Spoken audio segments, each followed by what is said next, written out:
जय जीशु प्रभु जीशु कृष्णटारे मोर अति प्रिय भाई भौणी मैंने समस्त केमती अच्छा भलरे रहतु।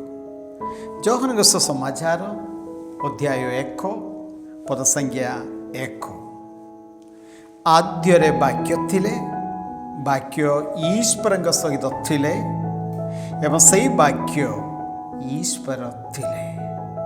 आसतु मोर भाई भौणी माने से वाक्य आम वर्तमान शुणा। जय जीशु।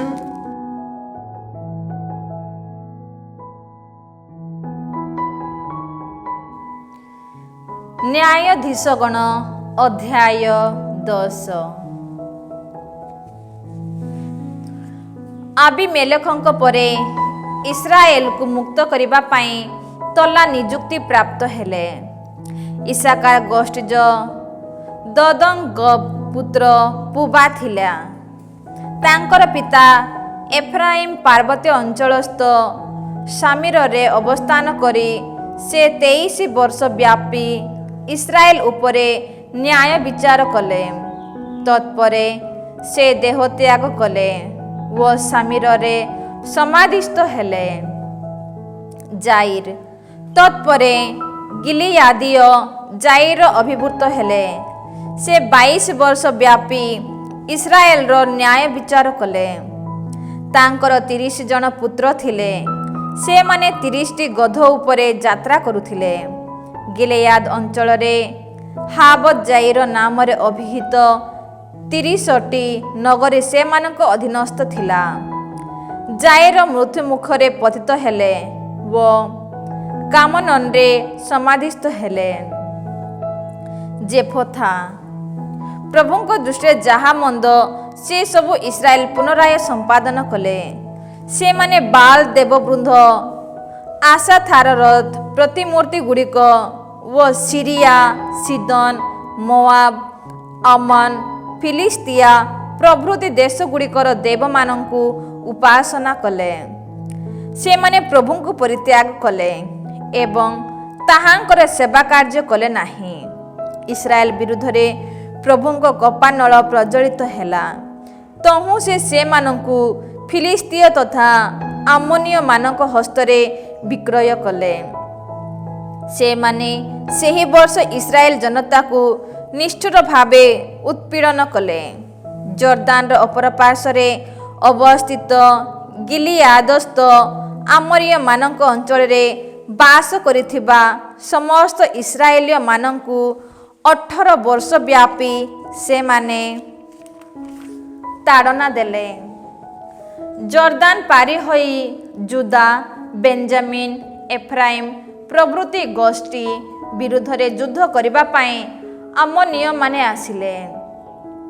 फलरे इस्राएल अध्याधिक क्लेश अनुभव कले। इस्राएलीय जनता प्रभुଙ୍କ सन्निधान रे क्रंदन करी कहिले, आम ईश्वरଙ୍କୁ विस्मरी जाई बाल देव मानक सेवा करिबा जगु आमे तुम विरुद्ध रे पाप करियछु। तहु प्रभु इस्राएल जनଙ୍କୁ पचारिले, इजिप्टिय आमोरिय आमोनिय व फिलिस्तीय मानक हस्तरु मु कोन तुम मानଙ୍କୁ रक्षा करी नाही? सीदनीय आमलेकीय व मोआबीय माने तुमको उत्पीड़न करिथिले। से समय रे तुम्हे माने मो सन्निधान रे रोदन कल वो मु तुमको से मानक हस्तरु रक्षा कली। तथापि सुधा तुम्हे माने मते उपेक्षा करी अन्य देव मानक सेवा कल। सुतरां मु तुम मानको आउ केबे हे रक्षा करिबि नाही। तुम द्वारा मनोनीत देव मानक पाखकु जाई विलाप कर। से माने दुख क्लेश समय रे तुम्ह मानक रक्षा करंतु। तहु इस्राएल जनता प्रभुଙ୍କୁ कहिले, आमे पाप कलु, तुम इच्छा अनुजाई आम प्रति कर। आमे प्रार्थना करुछु जे केवल एही बार आमको रक्षा कर। तत्परे विदेशी देव मानଙ୍କୁ उपेक्षा करी से माने प्रभुଙ୍କ सेवा कार्य कले। इस्राएल रो दुख संकट देखी से रसायित हेले। से समय रे युद्ध सकाशे प्रस्तुत होई आमोनिय माने गिलियादर छाउनी पकाइले। ଇସ୍ରାଏଲୀୟ ଜନତା ମଧ୍ୟ ସମବେତ ହୋଇ ମିସ୍ଫାରେ ଛାଉଣି ପକାଇଲେ। ସେତେବେଳେ ଗିଲିଆଦର ନେତାଗଣ ପରସ୍ପର ମଧ୍ୟରେ କୁହାକୁହି ହେଲେ, ଆମନ୍ୟମାନଙ୍କ ବିରୁଦ୍ଧରେ ଯୁଦ୍ଧ କିଏ ବା ଆରମ୍ଭ କରିବ? ସମସ୍ତ ଗିଲିଆଦୀୟମାନଙ୍କ ଅଧିପତି ସେ ହେବ। ନ୍ୟାୟାଧୀଶଗଣ ଅଧ୍ୟାୟ 11। ଗିଲିଆଦୀୟ ଜେଫତା ଜଣେ ସୁଦକ୍ଷ ଯୋଦ୍ଧା ଥିଲେ, କିନ୍ତୁ ସେ ଥିଲେ ଜଣେ ଗଣିକାର ପୁତ୍ର। ଗିଲିଆଦ ଥିଲା ଜେଫତାଙ୍କ ପିତା, କିନ୍ତୁ ଗିଲିଆଦଙ୍କ ପତ୍ନୀ ଅନ୍ୟ ପୁତ୍ରମାନଙ୍କୁ ମଧ୍ୟ ଜନ୍ମଦାନ କଲା। ବୟୋବୃଦ୍ଧି ପ୍ରାପ୍ତ ହେଲା ପରେ ସେମାନେ ଜେଫତାଙ୍କୁ ବହିଷ୍କାର କରି କହିଲେ, ଆମ ପିତାଙ୍କ ଉତ୍ତରାଧିକାରୀତ୍ୱ ତୁମେ ନେଇପାରିବ ନାହିଁ, କାରଣ ତୁମେ ଜଣେ ବୈମାତୃକ। ତହୁଁ ଜେଫତା ନିଜ ଭ୍ରାତାମାନଙ୍କ ପାଖରୁ ପଳାୟନ କରି ତବ୍ ନାମକ ଏକ ସ୍ଥାନରେ ଅବସ୍ଥାନ କଲେ। କେତେକ ଦୁର୍ବୃତ୍ତ ତାଙ୍କ ଗହଣରେ ରହି ତାଙ୍କ ସହ ଲୁଣ୍ଠନ କର୍ମ କରି ଭ୍ରମଣ କରୁଥିଲେ। ସେତେବେଳେ ଆମୋନୀୟମାନେ ଇସ୍ରାଏଲ ବିରୁଦ୍ଧରେ ସଂଗ୍ରାମ କରିବା ପାଇଁ ଆସିଲେ। ଆମୋନୀୟମାନେ ଇସ୍ରାଏଲ ବିରୁଦ୍ଧରେ ଯୁଦ୍ଧ କରିବା ସମୟରେ ଗିଲିଆଦର ନେତାମାନେ ତବ୍ ଠାରୁ ଜେଫତାଙ୍କୁ ସାଙ୍ଗରେ ନେଇ ଆସିବା ପାଇଁ ପ୍ରସ୍ଥାନ କଲେ। ସେମାନେ ଜେଫତାଙ୍କୁ କହିଲେ, ଆମୋନୀୟମାନଙ୍କ ସହ ସଂଗଠିତ ହେଉଥିବା ଯୁଦ୍ଧରେ ତୁମେ ଆମର ନେତୃତ୍ୱ ନିଅ। କିନ୍ତୁ ଜେଫତା ଗିଲିଆଦର ବୟୋବୃଦ୍ଧମାନଙ୍କୁ ପଚାରିଲେ, ମୋତେ ଘୃଣା କରି ତୁମ୍ଭେମାନେ କ'ଣ ମୋର ପିତୃଭବନରୁ ମୋତେ ବିତାଡ଼ିତ କଲ ନାହିଁ? ବର୍ତ୍ତମାନ ତୁମ ସଙ୍କଟାପନ୍ନ ସମୟରେ ତୁମ୍ଭେମାନେ କିପରି ମୋ ପାଖକୁ ଆସିଅଛ? ତହୁଁ ଗିଲିଆଦର ବୟୋବୃଦ୍ଧମାନେ ଜେଫତାଙ୍କୁ କହିଲେ, ଆମ ସହ ଆସି ତୁମେ ଯେପରି ଆମୋନୀୟମାନଙ୍କ ବିରୁଦ୍ଧରେ ସଂଗ୍ରାମ କର ଓ ଗିଲିଆଦବାସୀ ଆମ୍ଭମାନଙ୍କ ଅଧିପତି ହୁଅ, ସେଥିସକାଶେ ଆମେ ବର୍ତ୍ତମାନ ତୁମ ପାଖକୁ ଆସିଅଛୁ। ଜେଫତା ଗିଲିଆଦର ବୟୋବୃଦ୍ଧମାନଙ୍କୁ କହିଲେ, ଆମୋନୀୟମାନଙ୍କ ବିରୁଦ୍ଧରେ ସଂଗ୍ରାମ କରିବା ପାଇଁ ତୁମ୍ଭେମାନେ ଯଦି ମୋତେ ତୁମ ଗହଣରେ ନେଇଯାଅ ଓ ପ୍ରଭୁ ସେମାନଙ୍କୁ ମୋ ହସ୍ତରେ ସମର୍ପି ଦିଅନ୍ତି, ତେବେ ମୁଁ ତୁମ ଅଧିପତି ହେବି। ସେ ସମୟରେ ଗିଲିଆଦର ବୟୋବୃଦ୍ଧମାନେ ଜେଫତାଙ୍କୁ କହିଲେ, ଈଶ୍ୱର ଆମର ସାକ୍ଷୀ ହୁଅନ୍ତୁ, ତୁମ କଥିତ ବାକ୍ୟ ଅନୁଯାୟୀ ଆମେ ଅବଶ୍ୟ ସବୁ କିଛି ସାଧନ କରିବୁ। ଅତଏବ ଜେଫତା ଗିଲିଆଦର ବୟୋବୃଦ୍ଧମାନଙ୍କ ସହ ପ୍ରସ୍ଥାନ କଲେ। ଲୋକେ ତାଙ୍କୁ ନିଜର ଅଧିପତି ତଥା ନେତା ରୂପେ ନିଯୁକ୍ତି କଲେ। ମିସ୍ଫାରେ ପ୍ରଭୁଙ୍କ ସନ୍ନିଧାନରେ ଜେଫତା ଜନତାଙ୍କ ସହ କଥାବାର୍ତ୍ତା କଲେ। ଏହାପରେ ଦୂତମାନଙ୍କୁ ପଠାଇ ଜେଫତା ଆମୋନୀୟମାନଙ୍କ ରାଜାଙ୍କୁ ପଚାରିଲେ, ମୁଁ ଏପରି କ'ଣ କରିଛି ଯେ ତୁମେ ମୋ ଦେଶ ବିରୁଦ୍ଧରେ ଯୁଦ୍ଧ କରିବା ପାଇଁ ଆସିଅଛ? ଆମୋନୀୟ ରାଜା ଜେଫତାଙ୍କ ଦୂତମାନଙ୍କୁ କହିଲେ, ଇସ୍ରାଏଲ ଇଜିପ୍ଟରୁ ବହିର୍ଭୂତ ହେବା ସମୟରେ ଆରନୋନ ଠାରୁ ଯାବୋକ ତଥା ଜର୍ଦାନ ପର୍ଯ୍ୟନ୍ତ ବିସ୍ତୃତ ମୋର ଦେଶ ଅଧିକାର କରିଅଛି। ସୁତରାଂ ତାହା ସୁଚାରୁ ରୂପେ ଶାନ୍ତିର ସହ ପ୍ରତ୍ୟାର୍ପଣ କର।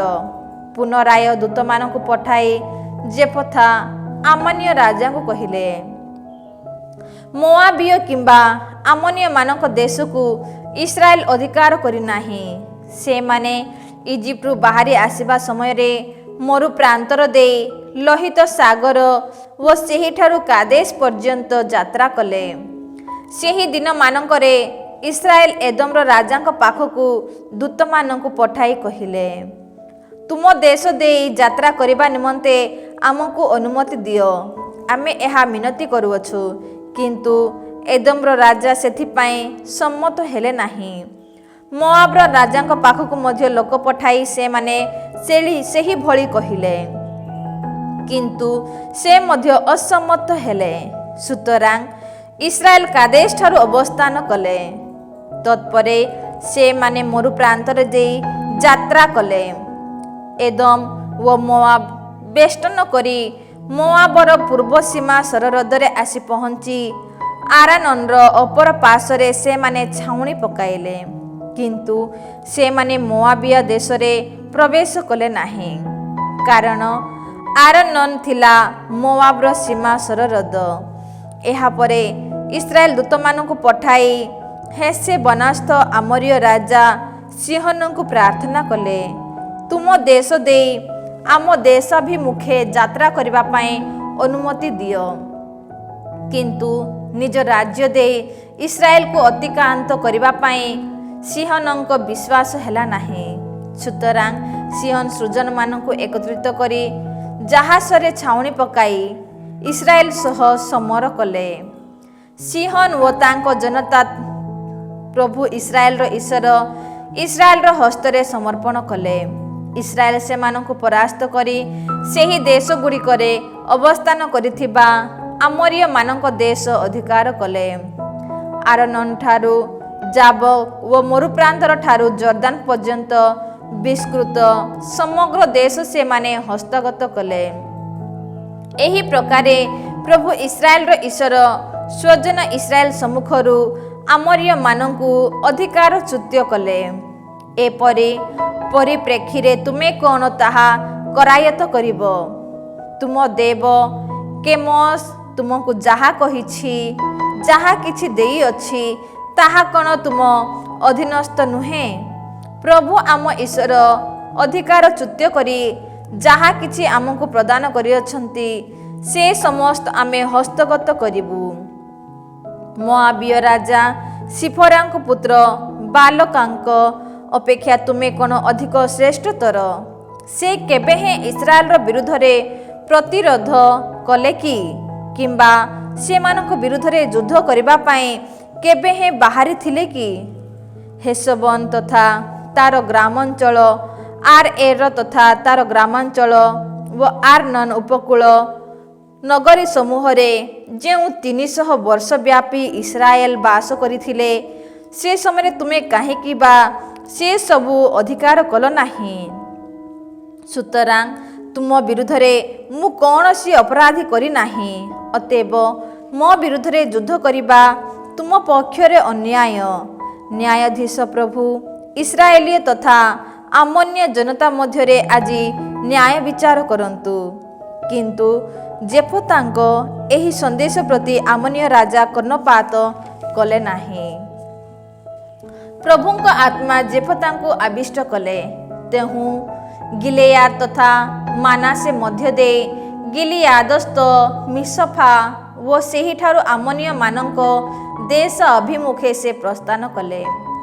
ପ୍ରଭୁଙ୍କ ସାନ୍ନିଧ୍ୟରେ ଏକ ବ୍ରତ ଗ୍ରହଣ କରି ଜେଫଥା କହିଲେ, ତୁମେ ଯଦି ଆମୋନୀୟମାନଙ୍କୁ ମୋ ହସ୍ତରେ ସମର୍ପଣ କର, ତେବେ ସେମାନଙ୍କୁ ପରାଜିତ କରି ମୁଁ ଜୟଯୁକ୍ତ ହୋଇ ପ୍ରତ୍ୟାବର୍ତ୍ତନ କରିବା ସମୟରେ ମୋତେ ସ୍ୱାଗତ ଜଣାଇବା ପାଇଁ ଯିଏ ମୋର ଦ୍ୱାର ଦେଶକୁ ଆସିବ, ସିଏ ପ୍ରଭୁଙ୍କର ହୋଇ ରହିବ।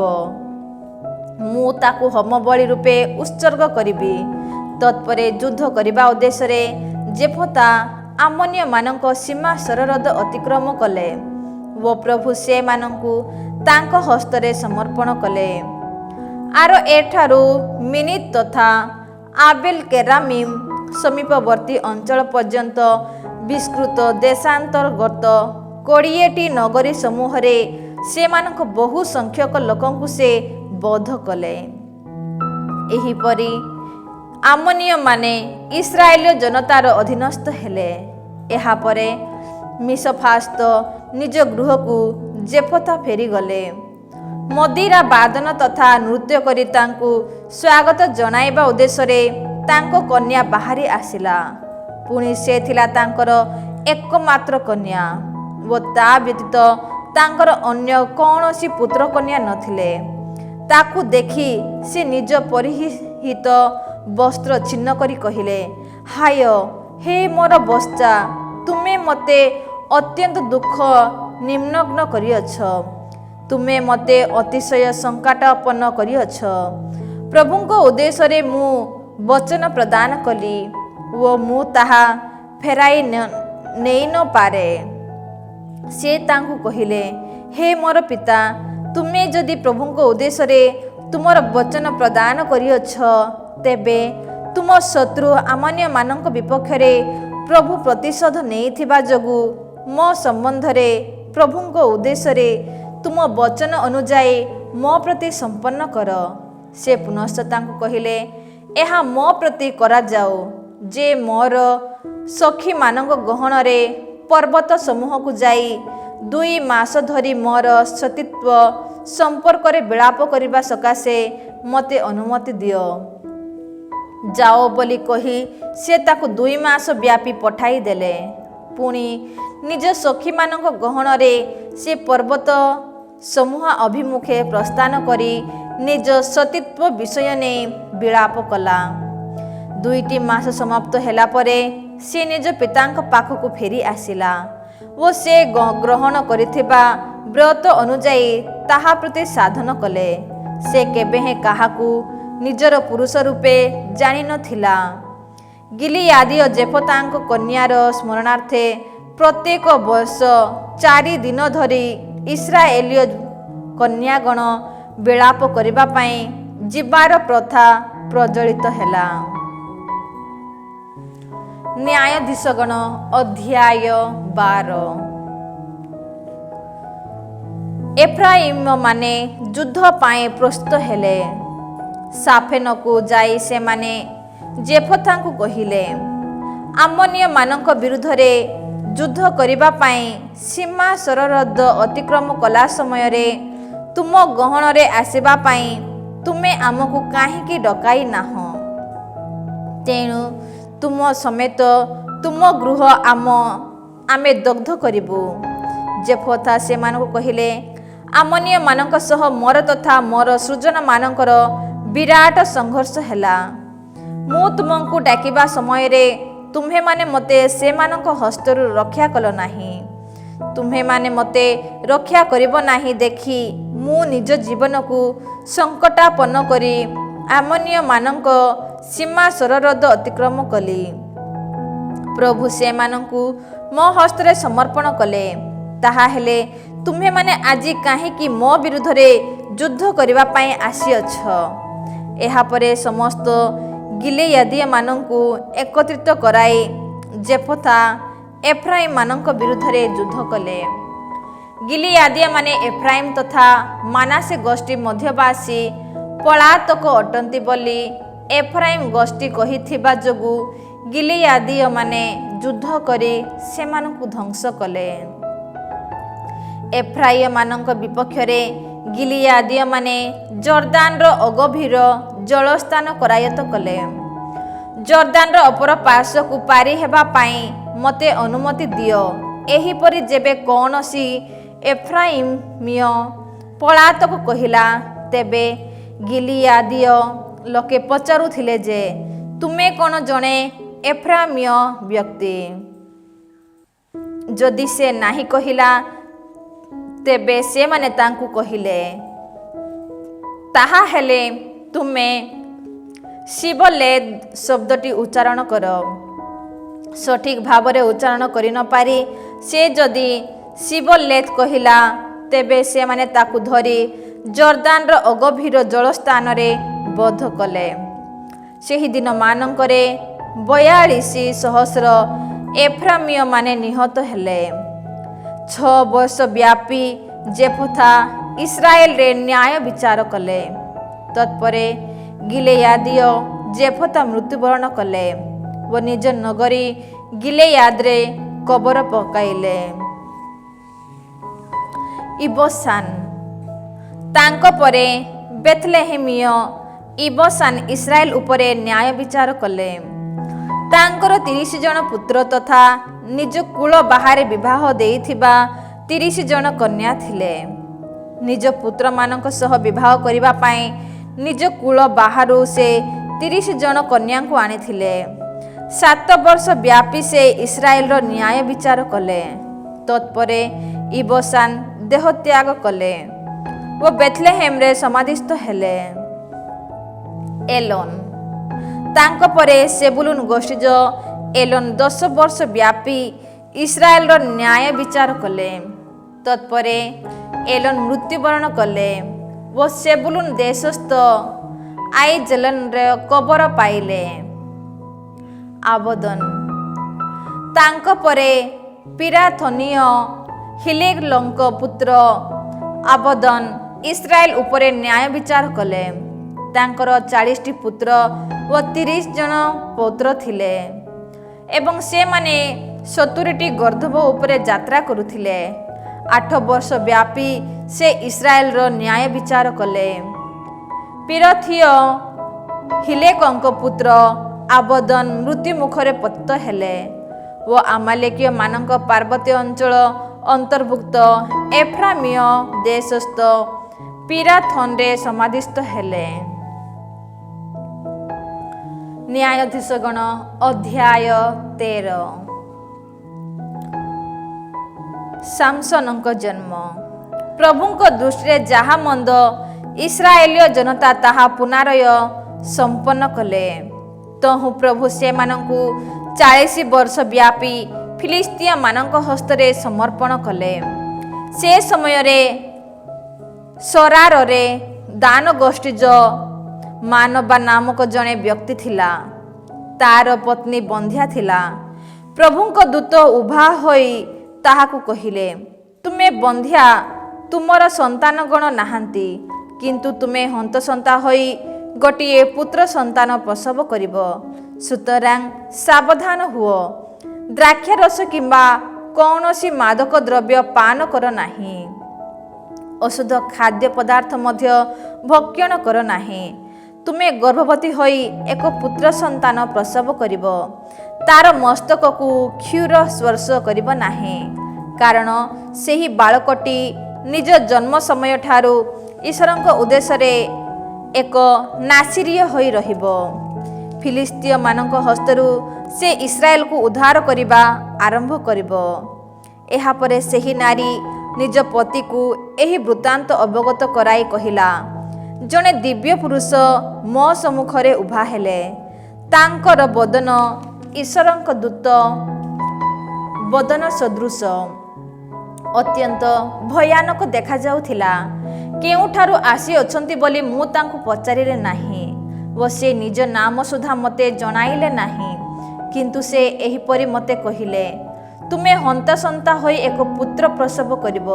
ଦ୍ରାକ୍ଷାରସ କିମ୍ବା କୌଣସି ମାଦକ ଦ୍ରବ୍ୟ ତୁମେ ପାନ କରିବ ନାହିଁ। କୌଣସି ଔଷଧ ଖାଦ୍ୟ ପଦାର୍ଥ ଭକ୍ଷଣ କରିବ ନାହିଁ, କାରଣ ବାଳକଟି ଆଜୀବନ ଈଶ୍ୱରଙ୍କ ଉଦ୍ଦେଶ୍ୟରେ ଜଣେ ନାସିରୀୟ ହୋଇ ରହିବ। ତହୁଁ ମାନବଙ୍କ ପ୍ରଭୁଙ୍କ ନିକଟରେ ଏହିଭଳି ମିନତି କଲା, ହେ ପ୍ରଭୁ, ତୁମ ଦ୍ୱାରା ପ୍ରେରିତ ସେହି ଦିବ୍ୟ ପୁରୁଷ ପୁନରାୟ ଆମ ପାଖକୁ ଆସି ଜାତ ହେବାକୁ ଥିବା ବାଳକ ସମ୍ପର୍କରେ ଆମେ କ'ଣ କରିବା ଉଚିତ, ସେ ସମ୍ବନ୍ଧରେ ଆମକୁ ଉଦ୍ବୋଧନ ଦିଅନ୍ତୁ। ଈଶ୍ୱର ମାନବାର ପ୍ରାର୍ଥନା ଶୁଣିଲେ। କ୍ଷେତରେ ଆସିନଥିବା ସମୟରେ ଈଶ୍ୱରଙ୍କ ସେହି ଦୂତ ପୁନଃ ସେହି ନାରୀ ସମ୍ମୁଖରେ ଆବିର୍ଭୂତ ହେଲେ, କିନ୍ତୁ ତାର ପତି ମାନବା ତା ପାଖରେ ନଥିଲା। ତହୁଁ ନାରୀଟି ଶୀଘ୍ର ଦୌଡ଼ିଯାଇ ନିଜ ପତିକୁ କହିଲା, ସେଦିନ ଉଭା ହୋଇଥିବା ସେହି ପୁରୁଷ ମୋ ପ୍ରତି ପୁନରାୟ ଆବିର୍ଭୂତ ହୋଇଛନ୍ତି।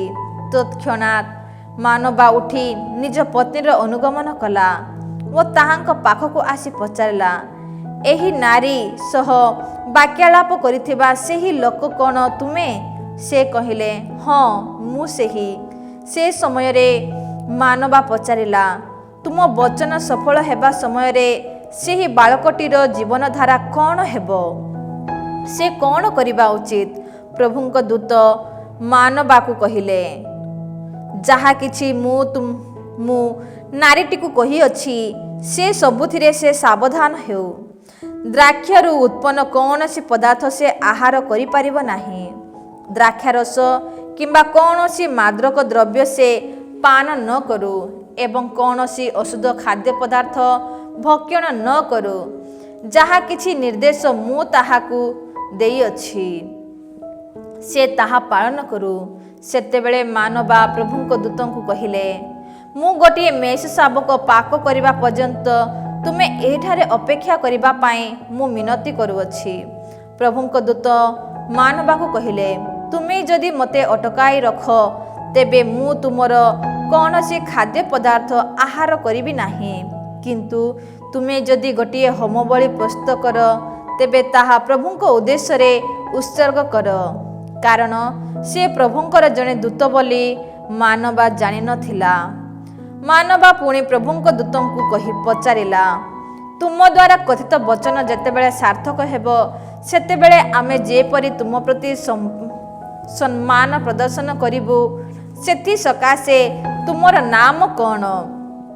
ସେ ସମୟରେ ପ୍ରଭୁଙ୍କ ଦୂତ ତାହାଙ୍କୁ ପଚାରିଲେ, ମୋର ନାମ ବିସ୍ମୟାତ୍ମକ ହୋଇଥିବା ଯୋଗୁଁ ତୁମେ କାହିଁକି ମୋତେ ତା ସମ୍ପର୍କରେ ପ୍ରଶ୍ନ କରୁଅଛ? ତତ୍ପରେ ମାନବା ମେଷ ଶାବକଟିକୁ ନେଇ ଆସି ଶସ୍ୟବଳି ସହ ଅଦ୍ଭୁତ କର୍ମ ସମ୍ପନ୍ନକାରୀ ପ୍ରଭୁଙ୍କ ଉଦ୍ଦେଶ୍ୟରେ ତାହା ପ୍ରସ୍ତର ଉପରେ ଉତ୍ସର୍ଗ କଲା। ବଳିପୀଠରୁ ଅଗ୍ନିଶିଖା ଆକାଶ ଅଭିମୁଖେ ଉତ୍ଥିତ ହେଲା। ମାନବା ଓ ତାର ପତ୍ନୀ ଅବଲୋକନ କରୁଥିବା ସମୟରେ ପ୍ରଭୁଙ୍କ ଦୂତ ବଳିପୀଠର ସେହି ଅଗ୍ନିଶିଖା ମଧ୍ୟ ଦେଇ ଆରୋହଣ କଲେ ଏବଂ ସେମାନେ ସାଷ୍ଟାଙ୍ଗ ପ୍ରଣିପାତ କଲେ। ମାନବା ତଥା ତାର ପତ୍ନୀଙ୍କୁ ପ୍ରଭୁଙ୍କ ସେହି ଦୂତ ଆଉ କେବେ ହେଁ ଦେଖାଦେଲେ ନାହିଁ। ସେ ପ୍ରଭୁଙ୍କର ଜଣେ ଦୂତ ବୋଲି ମାନବାକୁ ଅବଗତ ହେଲା।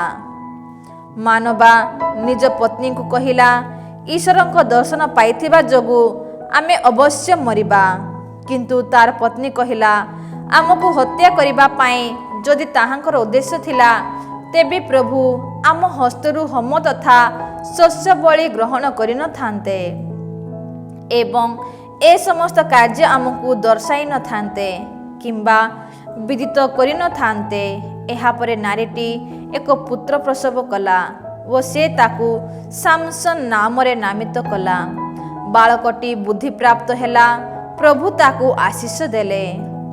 ସରା ତଥା ଏଶୋଥା ଅଲ୍ ମଧ୍ୟବର୍ତ୍ତୀ ମାହାନେ ଦାନରେ ପ୍ରଭୁଙ୍କ ଆତ୍ମା ତାଙ୍କୁ ଉଦ୍ଦୀପ୍ତ କରିବାକୁ ଲାଗିଲେ।